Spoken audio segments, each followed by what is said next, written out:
قرآن کریم میں سجدہ تلاوت کرنا ضروری ہے کہ نہیں؟ سفر کی حالت میں یا ناپاکی کی حالت میں سجدہ کرنا لازمی ہے کہ نہیں؟ قرآن و حدیث سے وضاحت فرما دو۔ کوئی بھی حالت ہو سجدہ تلاوت ضروری، جنابت ہو تو بھی سجدہ کریں، سفر میں آپ بیٹھیں، بس پر بیٹھیں، گاڑی پر، جہاز پر بیٹھیں اور آپ نے قرآن کی ایسی آیت پڑھی جس میں سجدہ تلاوت ہے، جس قدر جھک سکتے ہیں جھک کر سجدہ کریں، بیٹھے نہیں کھڑے ہیں، جس قدر جھک سکتے ہیں جھک کر کھڑے کھڑے سجدہ کریں، لیکن سجدہ کرنا ضروری ہے، اس کو مؤخر نہ کریں۔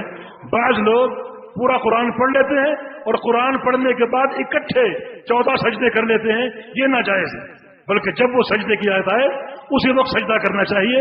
اس کی فضیلت بھی ہے، حدیث میں آتا ہے کہ ابلیس اپنے سر پہ خاک ڈالتا ہے، جب ایک انسان قرآنی آیت پڑھتا ہے، اس میں سجدہ ہے، سجدہ کرتا ہے، تو ابلیس روتا ہے، اپنے سر پہ خاک ڈالتا ہے اور کہتا ہے کہ اللہ نے مجھے سجدے کا حکم دیا، میں نے سجدہ نہیں کیا، ابن آدم کو سجدے کا حکم دیا، ابن آدم نے کر لیا، میرے لیے جہنم ہے، اس کے لیے جنت ہے، روتا ہے وہ۔